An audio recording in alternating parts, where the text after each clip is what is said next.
ہمارے گھر میں چھپکلی بہت ہے، زمین پر اتر آتی ہے، اس کے بھگانے کے لیے دعا وغیرہ بتائیں۔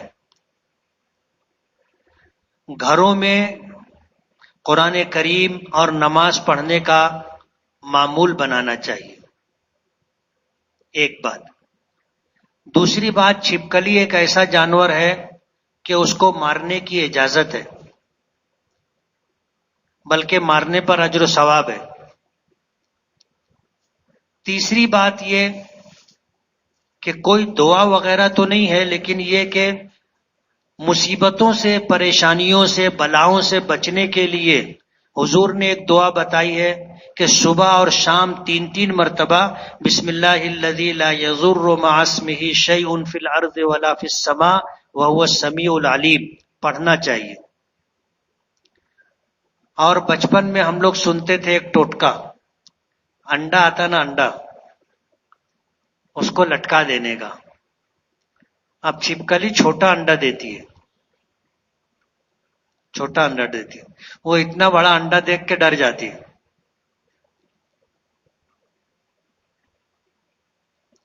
نماز چھوٹنے یا پھر قضا ہونے سے کس طرح بچا جائے؟ اہتمام کرنا چاہیے، فکر کرنی چاہیے تو بچیں گے۔ ہم کسی کو عزت سے کہنے کے لیے آپ کہتے ہیں، لیکن اللہ تعالیٰ کو تو بھی کہتے ہیں، اس کی وجہ کیا ہے؟ اصل میں آپ اور تم میں یعنی ایک سے زیادہ لوگ بھی آتے ہیں، اور تو جو ہے یہ وحدانیت کو ظاہر کرتا ہے کہ اللہ کے ساتھ کوئی بھی نہیں۔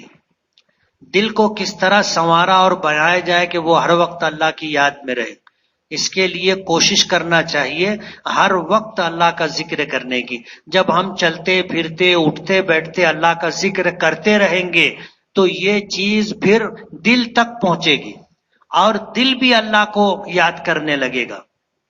اب اگر ہم ظاہری طور پر معمول نہ بنائیں تو پھر دل تک یہ بات نہیں پہنچتی۔ تحنیک کس کو کہتے ہیں؟ تحنیک کہتے ہیں تالو سے کسی کھانے والی چیز کو چپکانا، اور تحنیک سے مراد یہ ہے کہ جب کسی کے یہاں اولاد کی نعمت ملے، اللہ اولاد عطا کرے، تو کسی نیک آدمی کا چبایا ہوا لعاب ملا ہوا کوئی میٹھی چیز، کھجور ہو، شہد ہو، اس کے تالو میں لگا دینا چاہیے تاکہ وہ بچہ اس کو چوسے اور یہ اس کے پیٹ میں جائے۔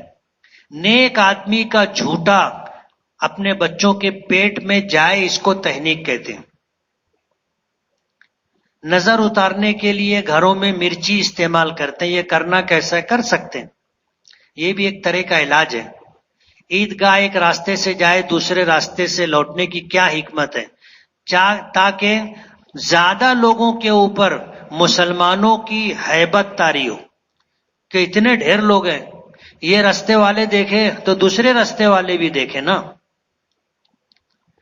صف کس طرح لگانا چاہیے؟ مؤذن کے دونوں جانب برابر تعداد ہونا ضروری ہے۔ صف اسی طرح لگے گی کہ مؤذن کے امام کے سامنے پیچھے ایک رہے، پھر دائیں پھر بائیں، پھر دائیں پھر بائیں، اس طرح صف لگانی چاہیے۔ آدیواسی جو جنگلوں میں رہتے ہیں ان کو دنیا کا کچھ علم نہیں، ان لوگوں تک ایمان نہیں پہنچا، ان لوگوں کا آخرت میں کیا فیصلہ ہوگا۔ اللہ نے ان کو آنکھ دی، کان دیا، زبان دی، سوچنے سمجھنے کی صلاحیت دی، عقل دی۔ وہ غور کریں کہ یہ آسمان کس نے بنایا، زمین کس نے بنائی، کوئی تو ہوگا بنانے والا، اور جو بنانے والا ہے اس کو مانے اور اکیلا مانے۔ اور اگر ان تک اسلام کی بات نہیں پہنچی ہے تو وہ نماز، روزہ، زکوٰۃ، حج کے مکلف نہیں ہے، لیکن ایمان کے مکلف ہے۔ قربانی کے لیے رنگین جانوروں کے لیے پیسہ دینا پڑتا ہے، تو کیا قربانی جائز ہے؟ قانون کی پاسداری کرنا چاہیے۔ ہم لوگ ایسا سمجھتے ہیں کہ گائے اور بچڑے کا گوشت زیادہ اچھا ہوتا ہے، جبکہ طبی اعتبار سے گائے اور بچڑے کا گوشت پڑیا اور پڑوا کے گوشت کے مقابلے میں ہلکا ہوتا ہے۔ بلکہ حضور نے فرمایا کہ گائے کا دودھ پیو، اس میں شفا ہے، گوشت مت کھاؤ، اس میں بیماری ہے. لیکن ہم لوگوں کا ایک مزاج ہے، ہم لوگ وہی ڈھونڈتے ہیں، چوان چاہیے چوان. اور پڑیا اور پڑوا کا گوشت ابھی گھر کے سامنے لا کے باندھا، ابے بولے کالا لا کے باندھے. کالا ہی اچھا ہے، قانون کی پاسداری کرنا چاہیے. تقویٰ کہتے ہیں پرہیزگاری کو. شق القمر کہتے ہیں چاند کا دو چاند کے ٹکڑے ہوئے تھے حضور کے اشارے پر، اس کو شق القمر کہتے ہیں. حضرت عیسیٰ آخر زمانے میں آئیں گے، ان کی قبر کہاں پر ہوگی؟ حضور کی قبر کے برابر میں ان کی قبر ہوگی. 4 قبروں کی جگہ ہے وہاں پر، ایک حضور کی ہو گئی، ایک ابو بکر کی ہو گئی، ایک عمر کی ہو گئی، ایک جگہ خالی ہے، وہاں پر حضرت عیسیٰ دفن ہوں گے. غزوہ ہند کب ہوگا؟ لیکن اس کے لیے کوئی وقت متعین نہیں ہے. کب ہوگا اللہ بہتر جانتا ہے. ایک دوا ایسی ہے جو سدڑ کو اندر سے باہر کر کے اس کو سکھا کر اس کا پاؤڈر بنایا جاتا ہے. یہ جائز ہے یا نہیں؟ سدڑ کھانا جائز نہیں کھانا چاہیے. کن جگہوں پر پانی کھڑے ہو کر کے پی سکتے ہیں؟ جہاں بیٹھنے کی جگہ نہ ہو وہاں کھڑے ہو کر کے پی سکتے. دین آسان ہے، دین میں بہت سختی نہیں، کھڑے ہو کر کے بھی پانی پی سکتے. جیسے کوئی جگہ ہے وہاں بیٹھنے کی جگہ نہیں ہے، کھڑے ہو کے پانی پی سکتے. زمزم کا پانی کھڑے ہو کر کے پینا. اسی طرح وضو کا بچا ہوا پانی، جیسے لوٹے سے ہم اگر وضو کریں تو تھوڑا سا پانی بعض مرتبہ بچ جاتا ہے، تو اس کو کھڑے ہو کر کے پینے کا حکم ہے. بہت سے لوگوں سے سننے میں آتا ہے کہ وہ لوگ اکثر پیسے کو لکشمی بول دیتے ہیں. یہ بولنا کیسا ہے اور اس کے کیا برے اثرات ہیں؟ غیروں کا دیا ہوا لفظ ہے، لکشمی اور لکشمی نہیں بولنا چاہیے. حضور کی گستاخی اگر کوئی کرتا ہے تو کیا حکم ہے، اور اگر ہمارے سامنے کرتا ہے تو شریعت میں کیا حکم ہے؟ حضور کی گستاخی کرنے والا بہت بڑا گنہگار اور مجرم ہے. ہمیں اس کا جواب دینا چاہیے اور بتانا چاہیے کہ اللہ کے رسول صلی اللہ علیہ وسلم کی شان میں جو کچھ تم گستاخانہ طور پر کہہ رہے ہو یہ برابر نہیں. ہمارے نبی ایسے نہیں تھے. آپ ان کی سیرت پڑھو، ان کے اخلاق دیکھو. آج مصیبت یہ ہے کہ ہم کو ہی نہیں معلوم کہ ہمارے پیغمبر کیا تھے اور کیسے تھے، ہم دوسروں کو کیا بتائیں گے؟ یہ ہماری ذمہ داری تھی کہ ہم ان کو بتاتے، نہیں بتائے اس لیے وہ بول رہے ہیں. اخبار کے ذریعے معافی مانگنا کیسا ہے؟ درست ہے، مانگ سکتے. آمنا سامنا ہو جائے تو آمنے سامنے مانگ لیں. حج پر جانے والے شخص کو دعوت دینا، اس کو جوڑا دینا ضروری ہے؟ بالکل ضروری نہیں.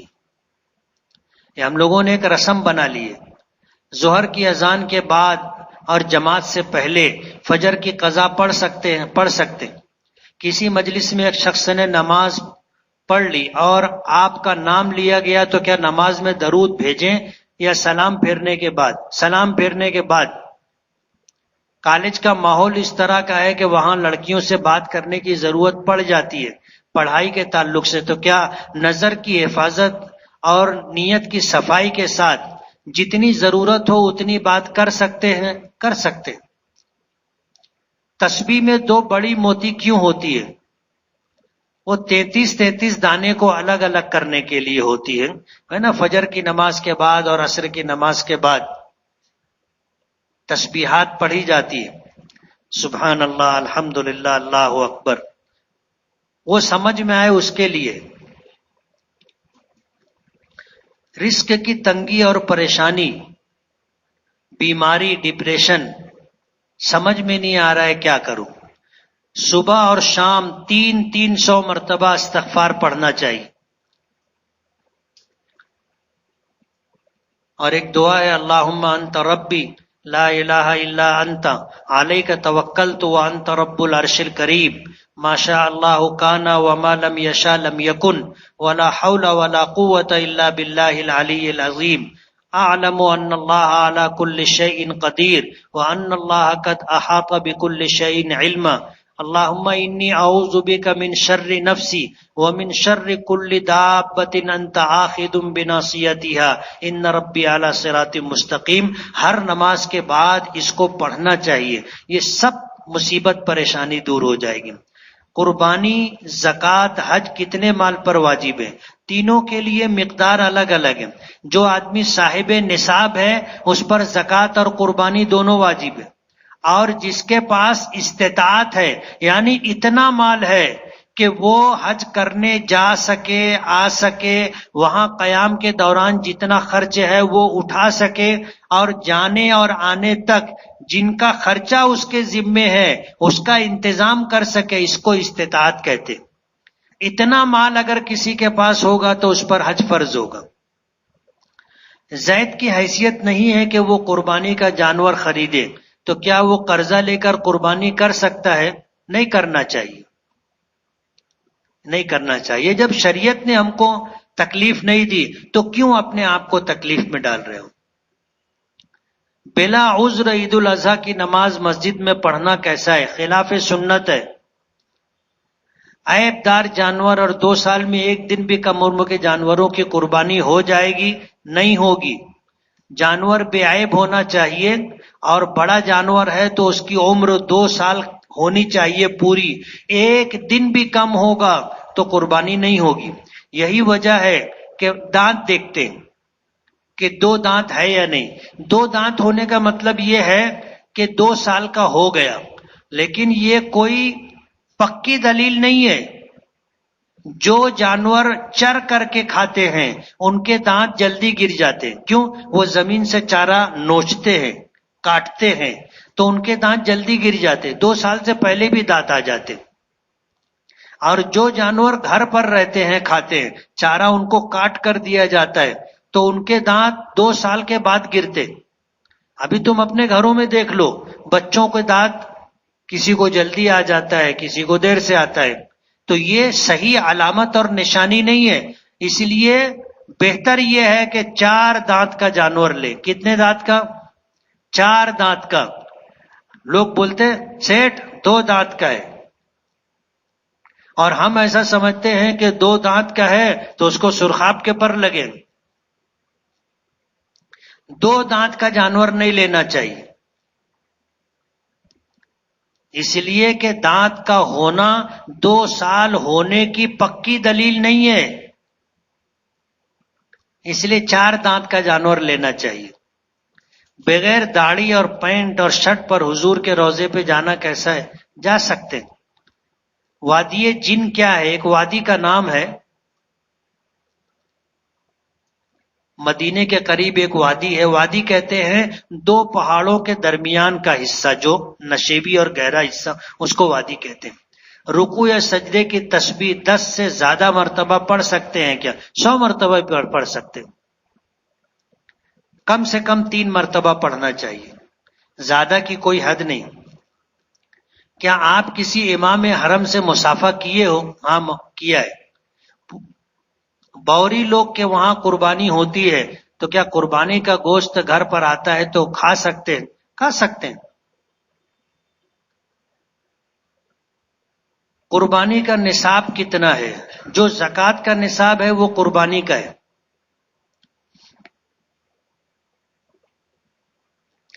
قربانی واجب تھی، جانور خریدا گیا، وہ چوری ہو گیا یا گم ہو گیا تو کیا حکم ہے؟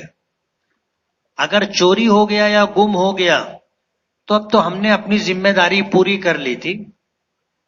اگر حیثیت ہو تو اور جانور لے لینا چاہیے. جسم سے کتنی مقدار میں خون نکلتا ہے تو وضو ٹوٹتا ہے؟ زخم ہے، وہاں سے خون نکلا اور زخم سے بڑھ گیا آگے، جیسے پھنسی تھی ہم نے ایسے نوچا، خون نکلا، اور جہاں سے نکلا وہیں پہ رہا، آگے پیچھے نہیں ہوا تو وضو نہیں ٹوٹا. لیکن ذرا سا بھی آگے بڑھ گیا تو وضو ٹوٹ گیا. میری والدہ مجھ سے ناراض ہے، بد دعا دیتی رہتی ہے. میں معافی مانگنا چاہتا ہوں تو مجھے شرم آتی ہے، میں کیسے صلح کروں؟ یہ تو بہت عجیب بات ہے. ماں سے معافی مانگنے میں شرم آتی ہے، ڈوب مرنے کی بات ہے۔ قربانی میں مرحوم والدین دادا دادی کا نام حصہ لینا کیسا ہے؟ لینا چاہیے۔ اپنے مرحومین کی طرف سے اور اللہ کے نیک بندوں کی طرف سے حیثیت ہو تو قربانی کرنا چاہیے، اپنے بچوں کی طرف سے، اپنے گھر والوں کی طرف سے۔ قربانی کرنا ہے تو چاند دکھنے سے لے کر قربانی تک بال ناخن کاٹنے کی ممانعت ہے۔ ممانعت نہیں ہے، نہ کاٹنا مستحب ہے۔ نہیں کاٹو گے ثواب ملے گا، کاٹو گے تو کوئی گناہ نہیں ہے۔ کوئی شخص اگر چوری کے پیسے کا عطر لگا کر نماز پڑھتا ہے تو کیا اس کی نماز قبول ہوگی؟ نماز ہو جائے گی، قبول ہونا نہ ہونا اوپر والے کے اختیار میں۔ ظاہر بات ہے جب ہم کو یہ چیز اچھی نہیں لگ رہی، کھٹک رہی ہے، تو اوپر والے کو کیسے اچھی لگے گی؟ ذو نیشا نام رکھ سکتے ہیں یا نہیں، اس کا معنی بھی نہیں معلوم۔ جن ناموں کے متعلق ہمیں اطمینان نہ ہو وہ نام نہیں رکھنا چاہیے۔ اور دیکھو اچھا نام جتنا تھا وہ سب پہلے کے لوگ رکھ چکے، نیا نام ڈھونڈنے چاہو گے تو ایسے ہی سب نکلے گا، سمجھ رہے ہو؟ اچھا معنی نہیں رہتا۔ ذی الحجہ کے 10 دنوں کی فضیلت اور حدیث پاک سے ثابت ہے، قرآن پاک سے ثابت ہے۔ یوم عرفہ کی بھی فضیلت ہے، اس لیے روزوں کا اہتمام کرنا، نیکی کا اہتمام کرنا چاہیے۔ فجر کے بعد عام طور سے لوگ دھیان نہیں دیتے، خاص طور سے خواتین طلوع آفتاب سے پہلے نماز شروع کرتی ہیں اور درمیان میں سورج طلوع ہو جاتا ہے، وقت مکروہ شروع ہو جاتا ہے اور نماز پڑھتی رہتی ہے۔ تو کیا ایسے وقت نماز پڑھنے سے نماز ہو جائے گی؟ اگر درمیان میں سورج نکلا تو نماز نہیں ہوگی۔ اس لیے نماز کے اوقات کی معلومات لے کر کے نماز پڑھنا چاہیے۔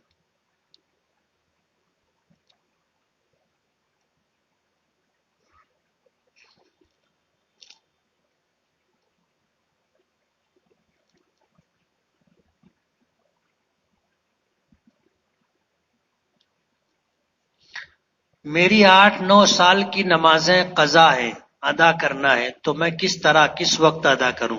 بہتر طریقہ یہ ہے کہ ہر فرض نماز کے ساتھ 1-2 نمازیں ہم کو پڑھ لینا چاہیے۔ جیسے فجر کی نماز کے لیے آئے تو فجر کی نماز سے پہلے اپنے ذمے جو فجر کی نماز باقی ہے 1-2-3 جو موقع ملے پڑھ لینا چاہیے۔ اگر ہم ایک ایک پڑھتے رہیں گے اور 8-9 سال تک پڑھتے رہیں گے تو سب نمازوں کی قضا ہو جائے گی۔ اگر 2 پڑھیں گے تو آدھے میں ہو جائے گی، 4.5 سال میں قضا پوری ہو جائے گی۔ اس طرح حساب آپ لگا کے پڑھ سکتے ہیں۔ آپ سے بیعت ہونا ہے، میں پیر نہیں ہوں اور مجھے کسی سے خلافت بھی حاصل نہیں ہے۔ مجھے خلافت دے رہے تھے، میں نے لیا نہیں۔ مولانا ذوالفقار نقشبندی دامت برکاتہم مجھے اپنا خلیفہ بنا رہے تھے اور خلافت دے رہے تھے، تو میں نے معذرت کر لی کہ میرے بس کی بات نہیں۔ اس لیے جس کے پاس خلافت ہوگی آپ اس سے بیعت ہو۔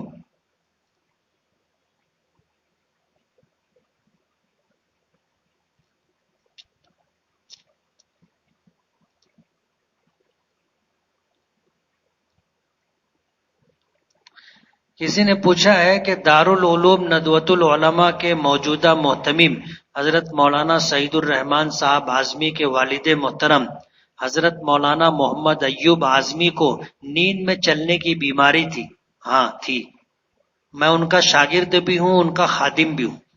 یہ بیماری ہے، اس کو کابوس کہتے ہیں۔